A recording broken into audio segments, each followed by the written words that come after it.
Tonight, we have artist Sam Shearon live with us. It's time to get Uncanny.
Welcome, ladies and gentlemen, to episode 181 of This Uncanny Earth.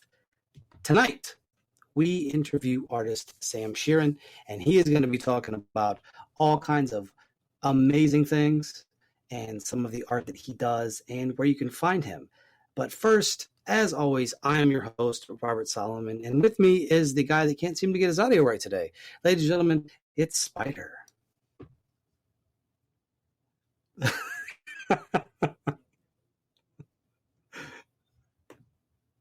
I feel like you touch it.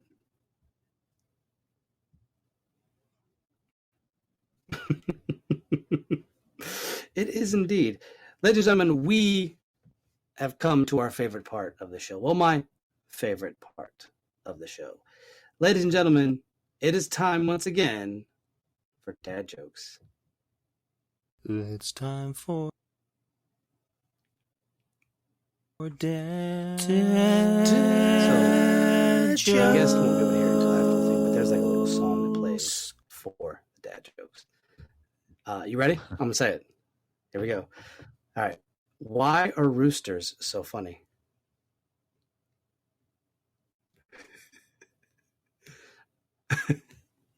Because...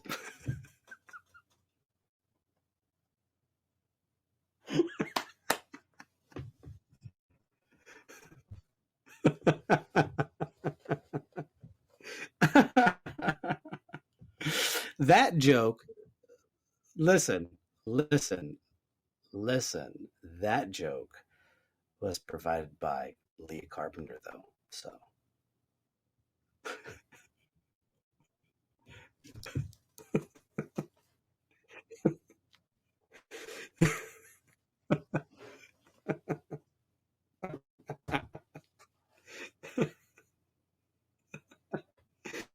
I love it. I feel like you die a little bit inside each time, and my whole goal behind telling these is for that one episode where you just keel over during the show. That would be fantastic publicity for the show. You know, first, yes.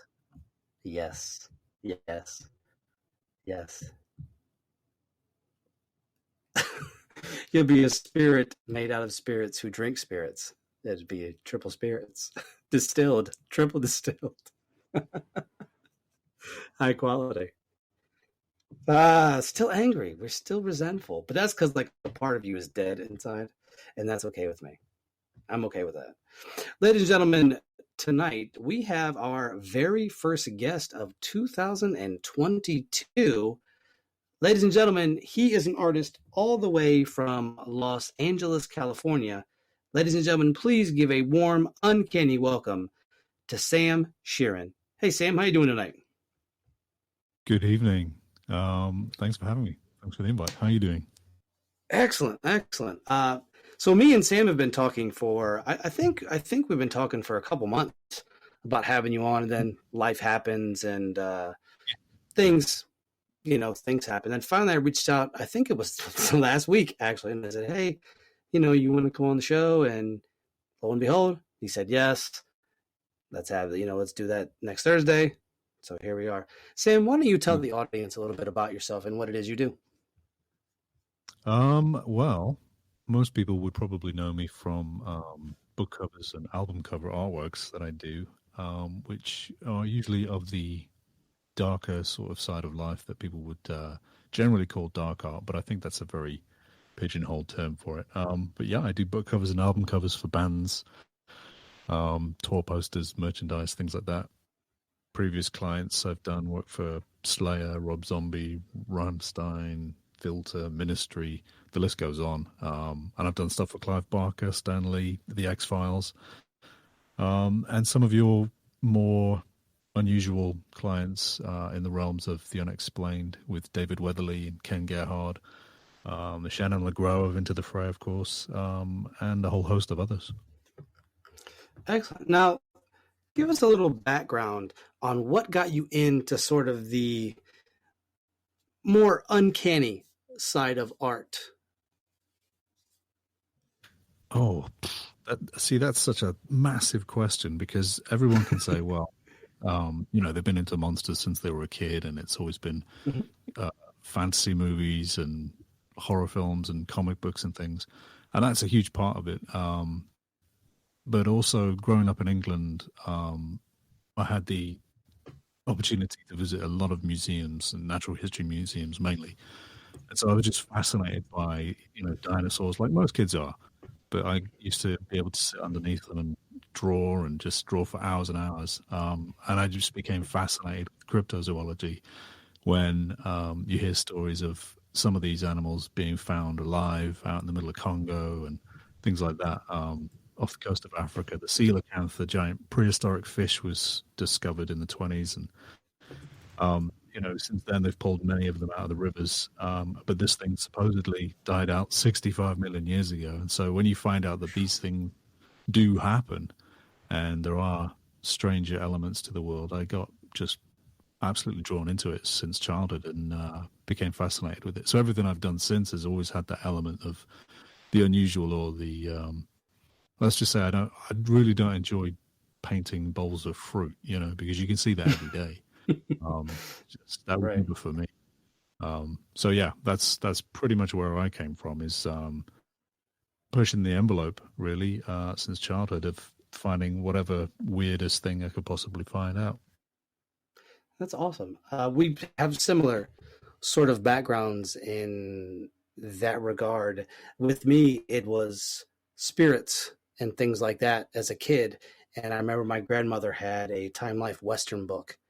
It had all the old Western stuff, cowboys, Indians. But what I was fascinated with was the pictures of dead bodies. So in the Old West, and I've told this story on the show probably like a dozen times at this point, but once you killed an outlaw, they would hang them up in front of the funeral home outside, so people would see that and they would know, okay, this person who is bad is dead.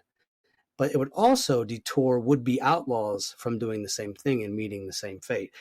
And I would just look at these pictures for hours. And that in that day, they didn't cover the faces up. They didn't do the make it look like they didn't get shot. These people had bullet holes in their foreheads, and it was fantastic. It was amazing to me. And and my mom was like, I think it's amazing too. And it was just really awesome to have. And I always looked for that book. I've been looking for it for a good 20 to 30 years now, because when my grandmother passed away, a lot of her books went to my aunt, and I never saw them again. And so I've been kind of on the hunt for it for about 30 some odd years now. So it's always interesting when I talk to somebody and they say, yeah, as a kid, I was interested in this. And then that is what really led them down that path. And I find that to be very fascinating with yourself. Yeah. No, it's that sounds like an amazing little childhood. It really opens your brain, doesn't it, when you see something that you, in some ways, some people might say that you're not supposed to see at that age. Right. And it really sort of sets a spark off that other kids don't have. And everybody has different opportunities. Some kids will see a sports event and something will happen in the game which inspires them, and then they go down that journey. And other people, as you say, you see something gruesome and grim that's real, and your brain goes down that avenue. And I think that's pretty much the same with me. Strange things happen in your life to do with the paranormal, and then you become fascinated with that as well. And the thing too, that I find to be interesting is I grew up in the 90s. So all the old school B science fiction movies and the 80s science fiction movies that a kid my age should not have been watching, like RoboCop and Predator and all those movies, also kind of shaped my love for extraterrestrial stuff and science fiction and space and space shuttles, things like that. To me, having a childhood like that is fascinating. You know, I've met a lot of kids growing up that didn't have that. And you talk to them and you're like, yo, what do you think about spirits? Or what do you think about, you know, cybernetics or cybernetic implants or this, that, and the third? And they're like, I don't know what you're talking about. And you're like, it'd be cool if you did. Wow. Yeah, that's sad. I mean, you know, I was born in 1978, and I turned 44 this March. So it's sort of, for me growing up, you know, this is before, as you say, there, RoboCop and things like that. I had the British film company Hammer Horror with all the Christopher Lee and Peter Cushing movies. And of course, all the Universal American monster movies, the silent screen, silver screen classics, Frankenstein and Dracula and the Wolfman. But for me, it was Christopher Lee and Peter Cushing. Sort of, those were the films that you weren't really supposed to watch because there was a lot of, it was very extravagant blood and gore in the 70s, the 60s and the 70s. And so when I was growing up in the 80s, films like RoboCop were very, very new. And even then it was, you know, something that you weren't really supposed to watch. And so films like the Nightmare on Elm Street series and Friday the 13th series, I actually didn't see until much, much later. And at that point, I hadn't much interest in them because the effects had sort of dated. And I only recently really watched all of them and thought, wow, I didn't miss much really. But as a kid, you know, I can imagine it's magical to see something. I will say that RoboCop actually still stands up, even the second film. You know, the stop motion jerky animation of the robots, Ed 209 and stuff. It's really inspiring stuff. And today, I'm sure you'll agree, there's just way too much CGI. It's just way too heavy on the CGI. I prefer the puppets and the in the room effects, like John Carpenter's The Thing remake was fantastic. That's where I get the thrill. And it's funny because me and you were only a year off in age. I'll be 43 in September. So we grew up in that same era, albeit in two different countries with, you know, two different cinematic styles. So for me, it was that the 80s B movies, science fiction, like the first Terminator. I absolutely love the first Terminator. The second one's okay, but it was too Hollywood by that point. The first one really captured that gritty, this dude's is after you to kill you. And I just loved it. I fell in love with all of that. And as far as CGI, I like it to an extent. If it's a science fiction movie and they're going to be in space, yes, I want all of that because I love the recreation of books that I have read, and especially with games nowadays too, and being able to play the games that were just like books that I read, you know, I, Robot and Nightfall, Asimov stuff, Silverberg stuff. Like that's what I grew up reading. So to have that in front of you, and you know, you're imagining it when you read the book, but when you see it, like the new Dune, I loved it. I thought that was it was so well done to me in terms of the epic scale of the story itself. And to me, that is just something I've always loved. I've always loved the notion and the idea of going to space.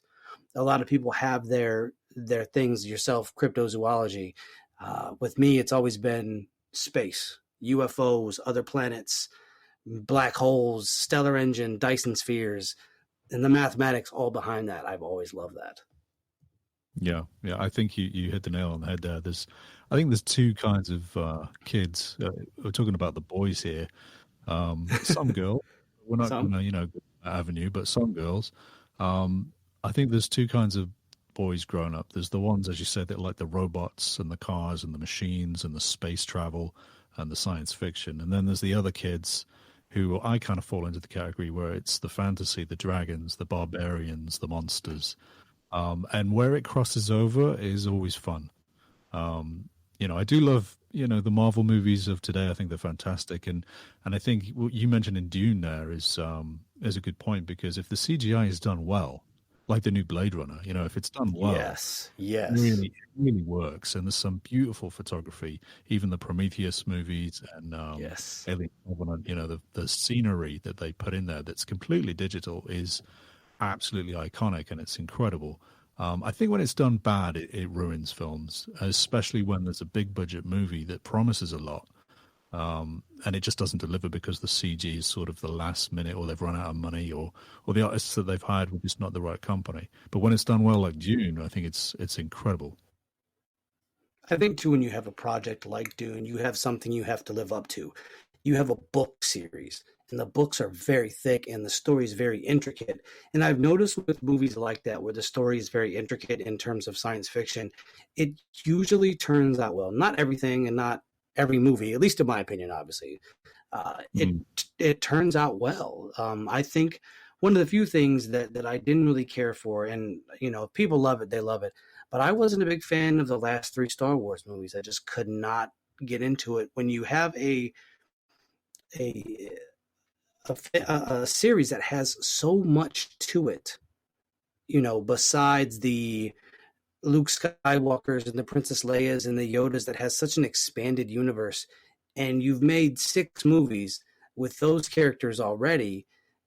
I always thought it was time to make a three set movie, maybe on the Old Republic, or maybe something that didn't involve Luke Skywalker and Han Solo. I mean, I get it. They want the fans to get pulled back in and have this notion of, look, we're still doing the same old thing, but I think that hurts them in the long run by doing the same old thing. Yeah. Yeah, no, I couldn't agree more. I was never particularly a fan of Star Wars. Again, I was more of a sort of an Indiana Jones kid. But I don't even think I saw the first three original Star Wars 4, 5, and 6, I think it is. I didn't see those until in my late teens, I believe. My cousins were into it, and I would occasionally catch a glimpse of it visiting them, but I never sat down and really watched those movies because they just didn't appeal to me. I've watched them since, and I've watched, the new incarnations on the Disney Channel. Of course, you have the Mandalorian and Boba Fett series. And they're great, but as you say, when they try to interject old characters because they're panicking and they think if they don't include those, then they're not going to have an audience. I think it really damages what could have been, as you say, something completely potentially awesome of a whole new world expansion. We don't need Yoda. We don't need Darth Vader. And I believe we've got this new Obi-Wan series, which has Darth Vader in it, and they're bringing them all back. And you just think, well, we've done that. Move on. Yeah. Right.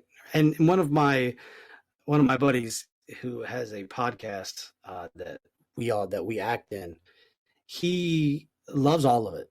He's a big Star Wars fan. Me, I saw the first two, not when they came out, because I wasn't born until 79. And I believe the first Star Wars came out in 77. I forget where the other two came out. But my dad actually took me to see Return of the Jedi. So I have that fond memory of those movies. And my father is the whole entire reason why I got into science fiction, because he would rent these movies from the video store, and I'm like, this is the coolest thing. Like the Ed 209, the stop motion of that, and then a lot of the and I enjoyed the fantasy stuff too. I like the Ray Harryhausen movies, Sinbad and Hercules.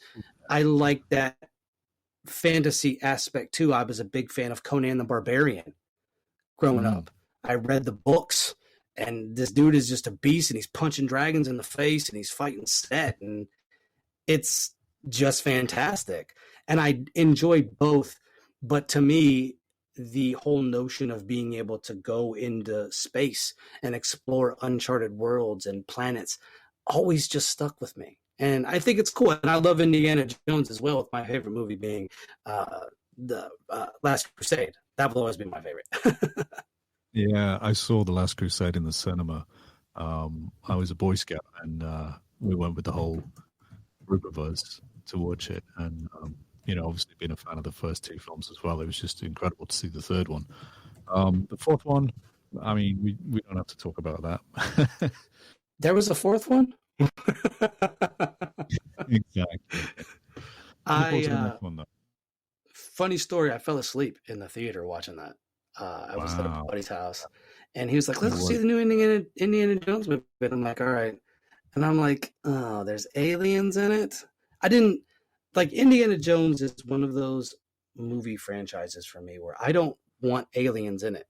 I don't want science fiction in the Indiana Jones universe in that regard. I want it to be him going to find Atlantis because he does that in one of the games and I believe in one of the books. He and I like that. Keep that where he is looking for stuff in the past. I don't want alien spaceships and Shia LaBeouf and all of this other stuff. I want classic Indiana Jones. I want him looking for something like, the Golden Fleece or something like that. I don't want him fighting Luke Skywalker. Well, here's the thing. You must have heard of the fan theory that when Indiana Jones sleeps, he dreams that he's Han Solo, and sometimes he dreams that he could. So that's a nice one because it ties it all together. That the same guy, he just has dreams about space. Or it's the other way around, and Han Solo's dreaming that he's Indiana Jones. Yeah, you could flip it. That's very true. Yeah. So, what are some of your favorite cryptids? I have to ask because I know you actually asked this on your Facebook page, and of course, I replied with the Flatwoods Green Monster. But what are some of your favorites? Well, I mean, at this stage, the reason I put this out on Facebook originally is because for years and years and years, I've been planning to illustrate my own book and put it out with as many cryptids as I possibly can. And to sort of fuel that, start that, I've been introducing different cryptids in sort of sets of sort of 2 or 3 in the hopes that that will then eventually be compiled into a book. And so putting it out on Facebook is to find out what most people either have as a favorite and really to sort of see what people know and what they don't know and to see if there's anything that I hadn't heard of. I'm particularly well read on cryptozoology in terms of I've drawn up a list over the last 5 or 6 years of everything that I've ever collected since childhood, go through all my sketchbooks, and I've tallied up a sort of a total of around 600 different cryptids. And so to really pick one out of 600 to go through the list, it's pretty tricky. But I mean, the Bigfoot phenomenon is so varied in the types, if you want to call them types or species or whatever. There's something more to it than just one Bigfoot running around. And I don't mean an individual creature, I mean as a type. Because if you go from North America to South America into Canada, they have so many different descriptions. It's hard to pinpoint one thing as to what it is. So I think that's probably one of my favorites is the mystery apes, because they have them down in Australia and Russia, China, But I think I'm a bit of a romantic at heart, and I do love the idea of dinosaurs surviving in the Congo and the Amazon, because there are those stories that sort of on the same breath as Indiana Jones, there are those hidden temples in the jungles and these carvings of what look like dinosaurs on these temples. And you think, well, man wasn't supposed to be around when dinosaurs were existing and vice versa.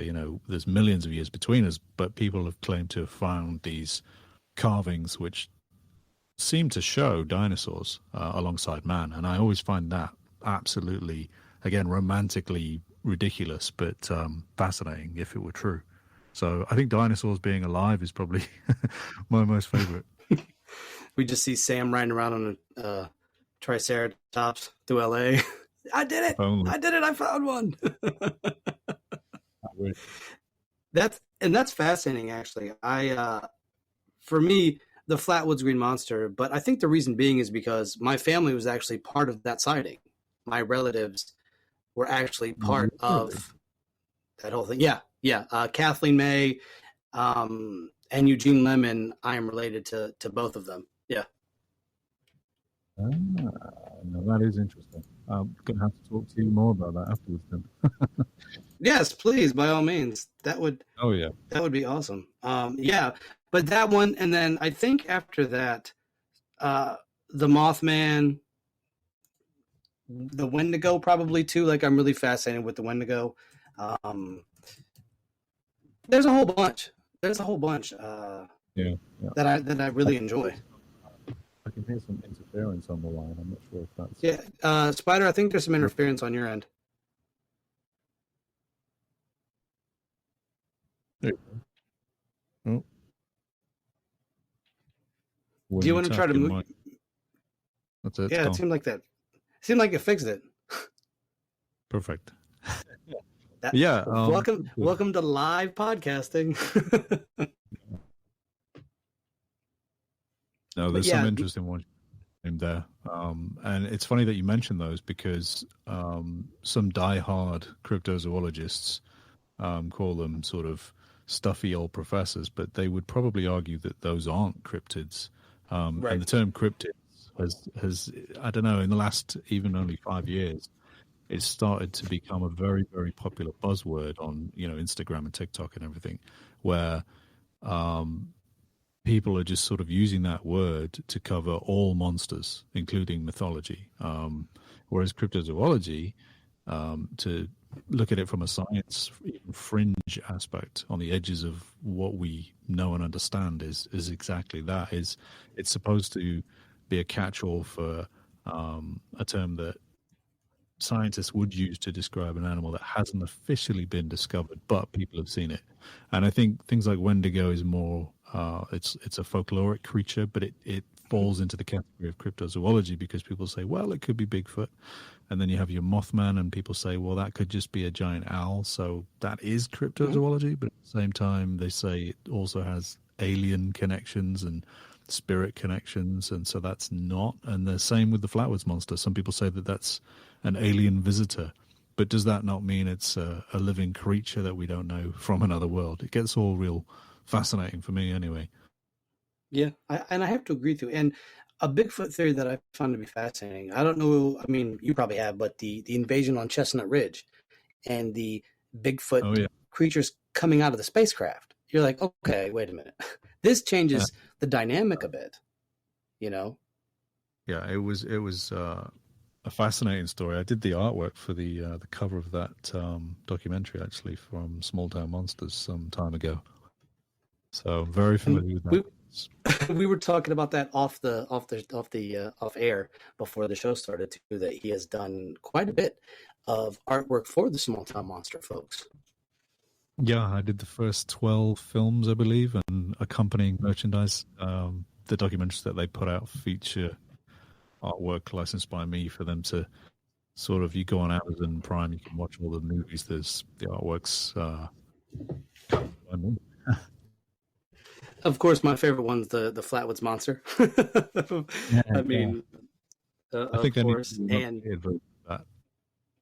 What did you say? I was going to say a version of that Flatwoods Monster, because there's so many different descriptions. It's just tempting to do another one. Yes, and like I said, I have my family is from that area, that whole Gasaway, Sutton, Flatwoods area. That's where my family was born and raised on my mother's side. So that was a picky brains. Please, I would definitely love that. The notion of it, and I've heard all different sides of that story about people that believe it, people that don't. What I find to be fascinating is the fact that the Army had to come in and transport things away. And anytime the Army comes in to transport things away, something is amiss, in my opinion. Oh, yeah. Yeah, I couldn't agree more. And that really is one of the sort of eyebrow-raising proof, smoking gun that something happened. What do you think it was? So what I think it was, because West Virginia as a whole, if you've ever studied the state itself, it's a state of paranormal oddities in different locations. You have different beings that are supposed to, the Flatwoods Monster, the Mothman, the Grafton Monster. The Grafton Monster is up for conjecture. However, it's just that and the fact that the state itself is a mystery. They have seen UFOs, strange occurrences, the military base placement, the way that the whole thing is set up, the way Charleston's set up. So if you've ever been to Charleston, you go in through expressways. And I know people are like, well, that's how you get into a city. However, there's not really a way out in terms of like going in and out. Like you live in LA, so you can take back streets. You can take side streets and probably get to where you need to get to. We live in Ohio. We can take side streets and back streets to get to where we need to if need be. We don't have to take just one way in and one way out, more or less. Mm-hmm. And just the sheer oddities that state has had and the way you feel when you're there and the natural essence of it. Like man hasn't and isn't able to take over that whole state like they have the Midwest with it being flat. It's pretty easy to build on. You don't really have to worry about it. California is the same way pretty much for most parts. Like LA, you can build there. West Virginia, you can't. It's mountainous. Mm. You can build in the mountains, mind you, but you can't do it like you can build on flat lands. And the Native Americans that came through there even said, we don't stay here. We hunt here and we move on. And it was said that that their forefathers had wars with giants, and you get into the local folklore and the Appalachian magic that came in. And I think the place itself is just a beautiful paranormal hotbed. And one day I would love to live there. I really love that state. I love how peaceful and tranquil it is, but I love that era of that aura of mystery as well. Yeah. It looks like a fascinating place. Isn't that where the Serpent Mound is? No, the Serpent Mound is actually in Ohio, in Athens. It's in Athens, Ohio. I've been there. Yep. Went there back in 2012, actually. Climbed up the scaffolding. They have it's like a scaffolding out. That's how I would think of it. And you can see the top of the mountain, or the top of the mound.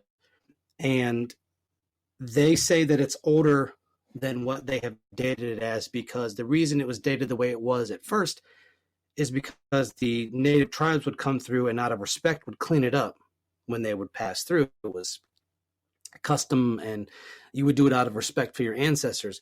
But they're saying that it is much older than they initially estimated. And those things, to me, it's another piece of the puzzle for us as human beings. And I find it fascinating. I find ancient civilizations to be fascinating. You know, on one hand, I'm like, yeah, future civilizations and flying cars and things like that. And on the other hand, I'm like, oh, what does this tell us about our ancient past and who we were in that ancient past? And that to me is just fascinating. Oh, yeah. No, sorry, I got confused there. I thought we were talking about Ohio for a second, but we were talking about West Virginia. We move around. That's my British. We do that on the show anyways. Yeah. Yes, we do. That's the way to do it. Yeah. Did you see in the news about Tutankhamun's space dagger? Did you hear about that? No, I did not. But please tell us. Now I want to know more about a space dagger.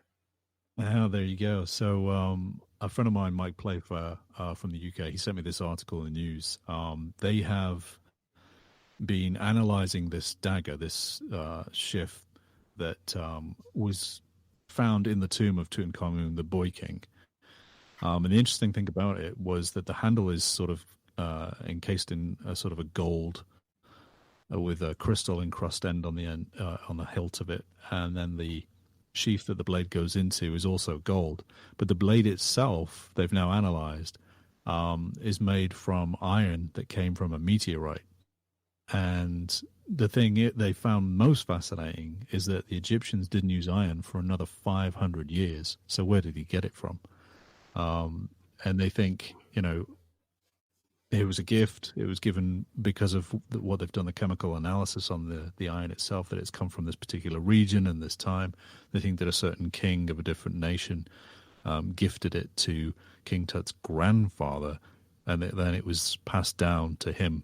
But to see that, a piece of iron that was highly, highly crafted 500 years before they would even use iron, I found absolutely fascinating. And the fact that it was made from a meteorite that came from space, they obviously thought it was pretty special in itself.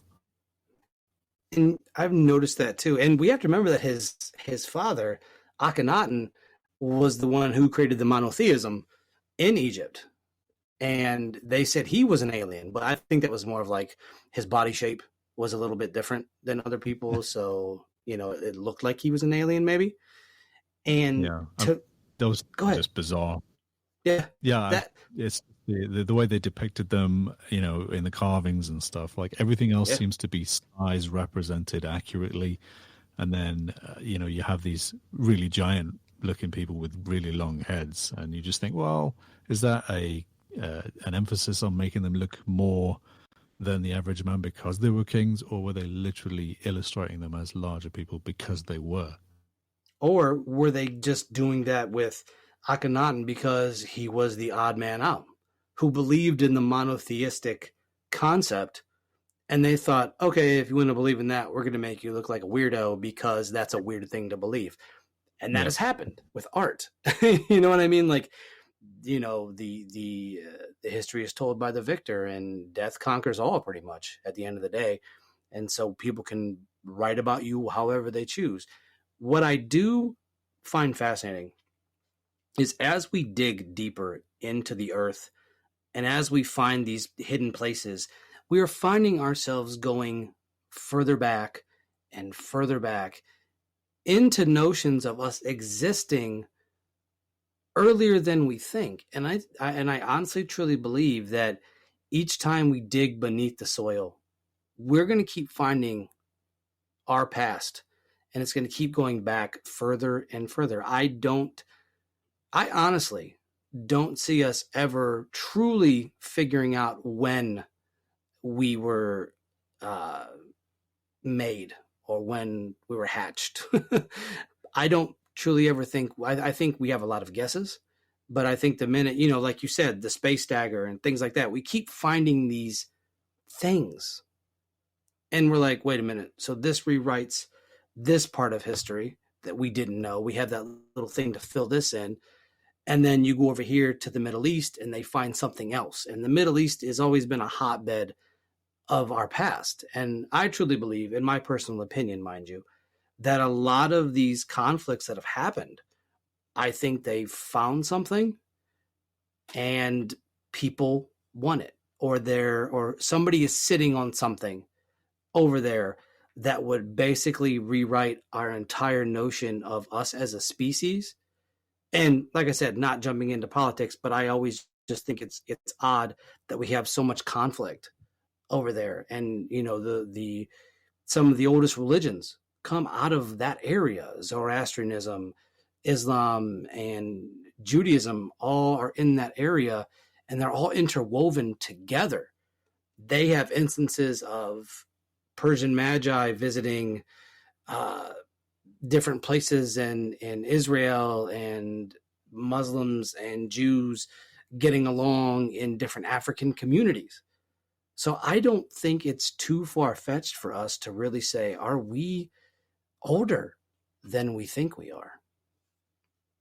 Oh yeah, yeah. No, I couldn't agree more. And we've all heard those stories of old temples, as we were saying earlier, being found in the jungle, out in Cambodia and even the Amazon. We're always digging up new temples. But to sort of date, the whole timeline is completely wrong, and we keep finding that it's people are being kicked out of universities for disagreeing with the official timeline. And all I mentioned, the old stuffy professors who will argue the point of certain parts of Egypt and the history has to be a certain way, and yet people are uncovering new tombs in the Valley of the Kings and elsewhere, which show entire other swathes of history that we've no idea about. You talk about China, we have literally hundreds of pyramids that are actively and purposefully being buried by the Chinese government. They're bulldozing soil over the top of them to turn them into hills because they don't want them to be dug up. And some would say that they're protecting them, and that that's the sort of respectful thing to do because the dead is supposed to remain buried and you're not supposed to, grave rob. And other people are saying, no, these temples are 10,000 years old. It goes way before any history. Nobody knows who they really built them. And some of these, the emperor's pyramid alone was, I think it's 4 times bigger than the ones at Giza. And yet nobody really talks about those. They say, oh yeah, the 3 pyramids at Egypt are just colossal and it's one of the 8 wonders of the world. When really you've got 400 of them over in China that there's hidden footage you can look up on YouTube Somebody had snuck over a mountain and filmed it from a distance, and you can literally see diggers covering up these mounds. It's like Right. they're hiding some ancient alien history that they don't want Right. anyone to know. Right. No, you're right. 'Cause it would And make royalty not special. It would suddenly make them not special. I have you seen the videos of them planting trees over them too? Like they had a whole Yeah, forest grow up over one of them, and I was like, "You're doing a lot to hide this." Uh, yeah. You can the respect it is a yes, burial mound. They're true. saying it's their dynasty and their ancestors, and you think, well, that's nice, but why are you covering it? And what if it isn't necessarily a burial mound at all? One of my favorite theories is the notion of them being used as power plants and sort of our Earth acting as a generator, and different Hmm. points like Stonehenge and all these ley lines that they have running through Europe and everywhere else. And the Pyramid of Giza is like the focal point of one, and then the Vatican sits on a line in the other. And I'm just like, what if they're not actually burial mounds at all and they're just energy transferring units? I know that's Yeah. like, crazy George Tsoukalos hair time, but Giorgio. I've met him a few times. He's a character. Yeah, it's funny. You mentioned the power plant theory. It's not so far fetched. I've heard a few of those, particularly with the pyramids in Egypt, where some people are arguing that because there's no writing on them, there's actually no carvings on those pyramids. There's no mummies found inside them. They weren't actually tombs. Nobody knows for sure what they were, and that's also something that's not really talked about. People sort of think, oh yeah, that's where the kings were buried. No, it isn't. The pharaohs were not buried in the pyramids. They were buried in the Valley of the Kings, in the tombs. The pyramids themselves are completely empty. No one knows what they're for. And there's some people who even argue that they weren't even built by the Egyptians, and that the Egyptians settled there because of these structures, and that they found them fascinating and saw them as a sign to build a civilization there.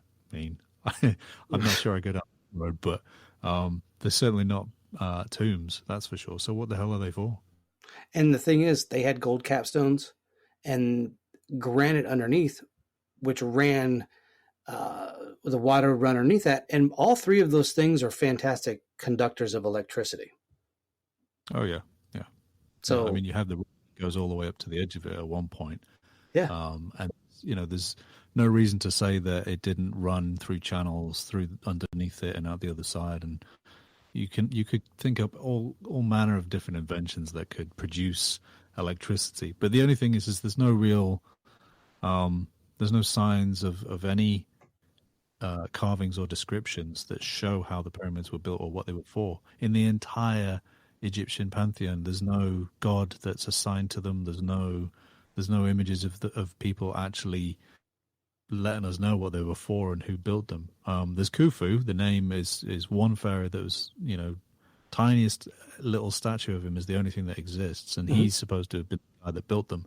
But at the same time, there's no reason to say that was just attributed to some guy, because who else you couldn't name it. right. There's no proof that nobody knows what they're for. He wasn't buried in there. Who owns it? Speak up. Tell us, hurry up. And there's a supposed entrance in the Sphinx to a hole, and that supposedly is the key to everything. Is this entrance in the Sphinx somewhere? There's supposedly two Sphinx side by side that at one point one existed and then it was demolished. And if that would be the case with the Egyptians coming in to settle there, that raises a whole new series of questions. And why pyramids? Why pyramids? Why that shape? Because that's not just there. You have it in South America. You have them in China. You have them all over the place. In my opinion, with the Nazca lines, at one point, I truly believe that we were able to fly. You have these gigantic structures or pictures of birds and things like that you could only see if you were in the air. You wouldn't be able to see that on the ground. There'd be no way. You couldn't be like, oh, look, that's a bird. I could tell this thing is massive.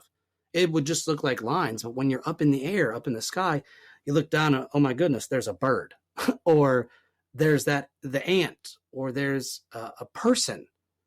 What is that about? And why do a lot of places in South America and other places look like they have landing strips? Yeah, see, the landing strips thing I don't buy. Eric von Daniken spun that decades ago. But the Nazca lines themselves, they're only a few inches deep, if that. It's literally the top layer of you could imagine dust on a desert that's been scraped away. Mm-hmm. But because of the climate, they've lasted for thousands of years. But they're not actually dug that deep, and they're not stones that are placed. They're just literally scratches in the ground. And again, they're not very deep. So it's a mystery as to how they lasted so long. Right. But as you say, you can only really see them if you're above them. And maybe they had hot air balloons back then. Maybe they figured out how to do that. But there's no writing, there's no carvings to say that's how they did it. Right. There's certainly no evidence to suggest that they had airplanes of any kind or glide. And their anatomical drawings that they have done are not particularly accurate. They're very exaggerated. So you can see it comes from a place of religion. Yes. And if they're communicating to the gods above, maybe it's because somebody did visit at one point and they're trying to call them to come back. It's the same with crop circles. You can plan it. You don't have to be in the air to sort of direct your people below to say, oh no, that needs to be a little bit more over to the left. You don't necessarily have to be in the sky to direct your artists below. But it helps. So it makes you wonder, it's you get people who go out in the middle of the night to fake crop circles all the time. And some of these are colossal, and it can be done by just 4 people very quickly if they plan it right and they know exactly how many steps in this direction, how many steps in that direction. They can literally, like a military exercise, go in and flatten it within an hour, and then they're out of there. And so it would appear overnight that this incredible design has just appeared impossibly, when really it's quite easy to do. The mystery behind that, though, is there was an era in the early 90s, late 80s, 90s, I believe, where something like 400 crop circles appeared all over the world overnight. And no one's ever been able to explain that, because it certainly wasn't a team of people in touch with each other writing letters, and there was no internet.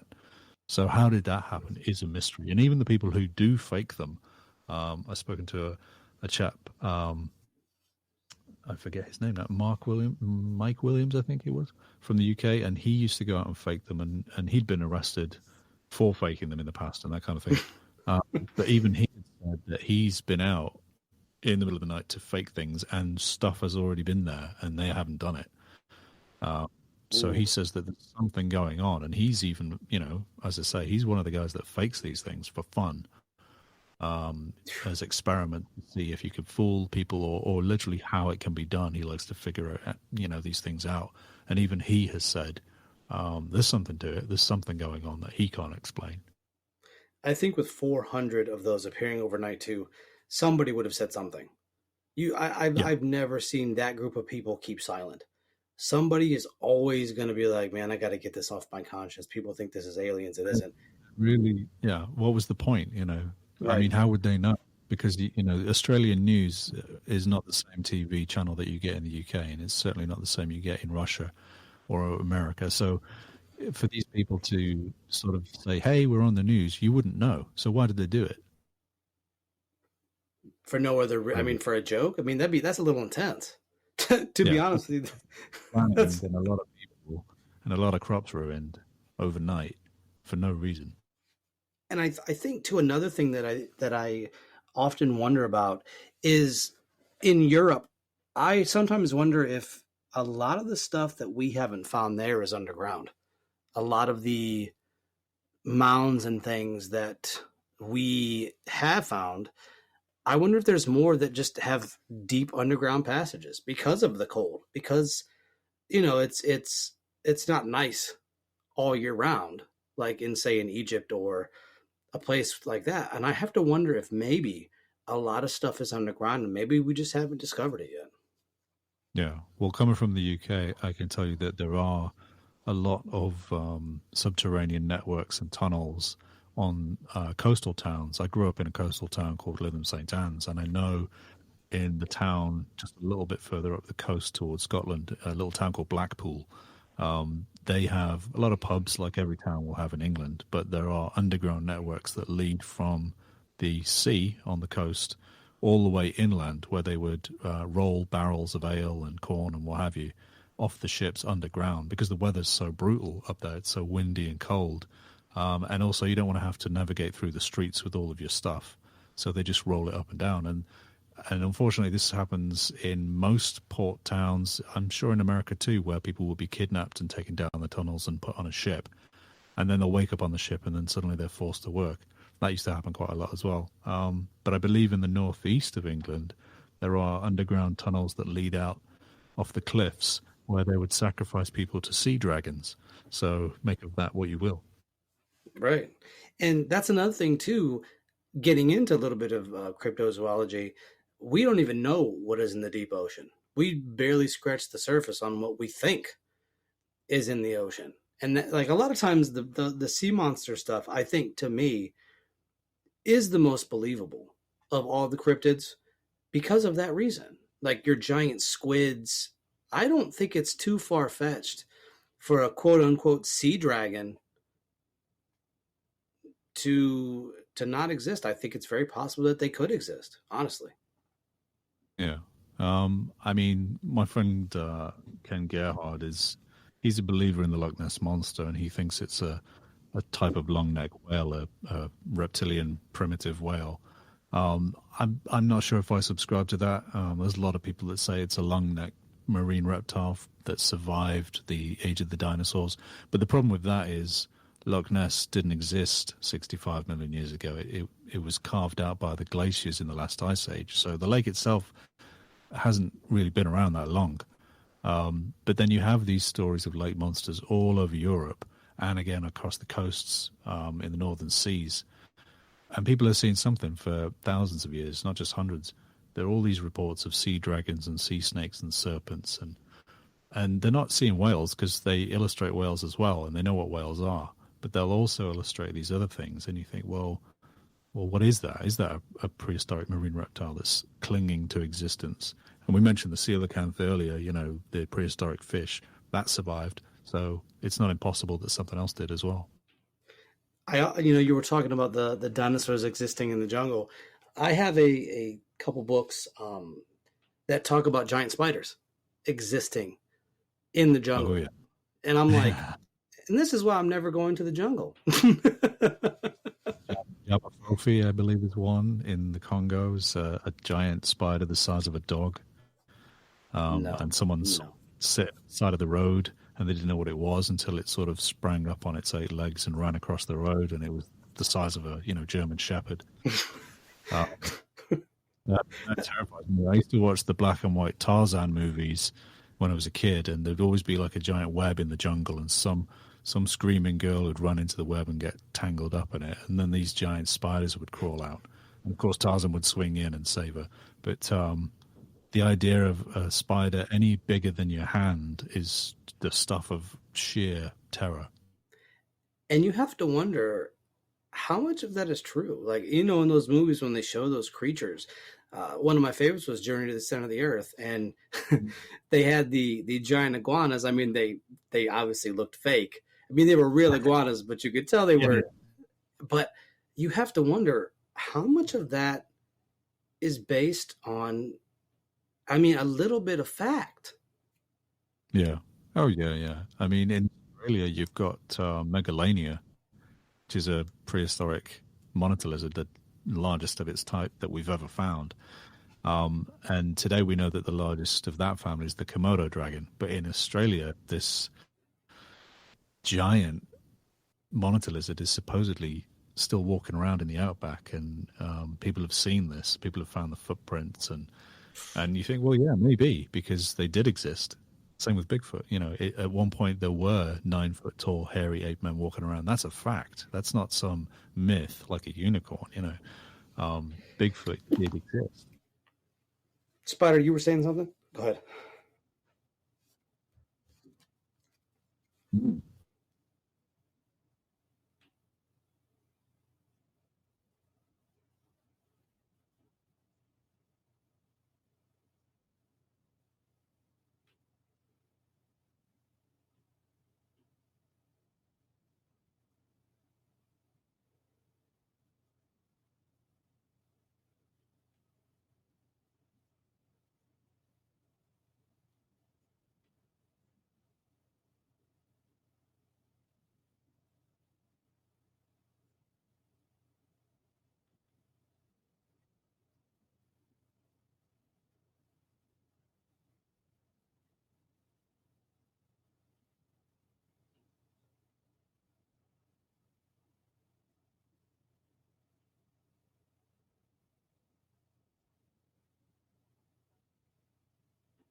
Yeah, that's a fascinating point. That's really good. Yeah, I'm sure you're familiar with Papua New Guinea.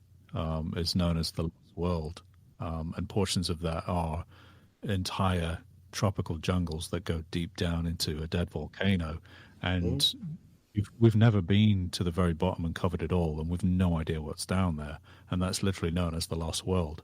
And every year, backpackers will go in with their little science teams, and they'll come out with 200 new species of insects and birds of paradise and things like that, but they don't really know what's deep down in there. And there's all talk of hairy hominids and Bigfoot type creatures and even Littlefoot type people running around. And those stories fascinate me because, as you say, the concentration of oxygen is different and the climates are different everywhere. You've even got talk of way up in northern Russia and Siberia areas where there are, those romantic, legendary stories of surviving pockets of Neanderthal people living way up in the mountains, throwing rocks at people, and you're lucky if you get out alive. And this is why you never hear those stories because everyone always gets eaten. I believe it. We haven't covered everywhere. People think we have because we have satellites and Google Earth, but we haven't actually set foot there. And that's not to mention places in Asia, in the Himalayas, and things that people talked about. Shambhala, while some people view it as paradise, people have said they have went into caves and they found these cave systems that led them to this point, and they've seen underground civilizations of people, or like you said, more humanoid, not necessarily people like us, but humanoids. And who's to say those little pockets haven't survived on their own because of maybe there's natural spring water and maybe they have a better concentration of air in that pocketed region because it hasn't been defiled or touched. There's no machinery and they basically live off that little land that they have there, and they've never went out. Yeah, the inner Earth thing is for me, it's like the flat Earth. It's on those sort of fascinating thing. You can listen to hours and hours of podcasts and weird YouTube videos about it, but in the back of your heart that that's not true and it's not real. Right. I think Hollow Earth. I think the inner, not so much the Hollow Earth aspect, but I do think that it's possible to have little pockets in the Earth that people could exist in. Do I think the whole Earth is flat? No. Or the whole Earth is hollow? No, not at all. But I do think that you could have small pockets of people, like you said, living in mountains, and maybe they're cave systems. They know the cave systems better than everybody else. We have those in the Middle East. I think I forget the name of the temple, but it's 30 floors deep. And it's an entire network underground that was built for who knows what, but it's there. And, as you say, these little areas within the Earth, I don't know if you've ever been up to the Oregon caves. There's a little tourist spot where they've dynamited a sort of cave on one side of the mountain. But that's only so that you can open up and walk through a natural cave system, which goes all the way through the mountain. And I think it takes an hour and a half or something to walk through, and it's freezing inside, even on a summer's day. And I went through there, and came out on the other side of the mountain at the very top. And it was, you could have been in another part of the world and you would never have known that this cave system was even there. It's just, it's a no-brainer. These tunnels and sort of little underground areas, which are absolutely massive, by the way, they're just colossal. Some of them you could fit the Empire State Building inside them. Yep. And we have photographs of these cave systems and these minor sort of looking guys with hard hats that are down there, and they've gone down on ropes. And these cave systems are just colossal. And those are the ones that we know about, as you say. It could be anything out there. It could be anything down there. And I've heard all kinds of crazy stories where there was even one from Egypt where they had they were digging some renovations of a building, and usually they'll find tombs or mummies or little treasures underneath the foundations of buildings on the city. I don't know if you're familiar, but if you look at even the Great Pyramids at Giza, the other side of the camera, if you sort of were to turn the camera around, this vast city full of buildings, and nobody really realizes that these pyramids are not just in the middle of the desert. There's a huge city, right, sort of right behind them. But every now and then they'll renovate a building and they'll dig the foundations and they'll find stuff. And there was this one story I remember hearing on a YouTube channel somewhere years ago, maybe 10 years ago, where they had dug down under and found this sort of tunnel system, which seemed to be man-made.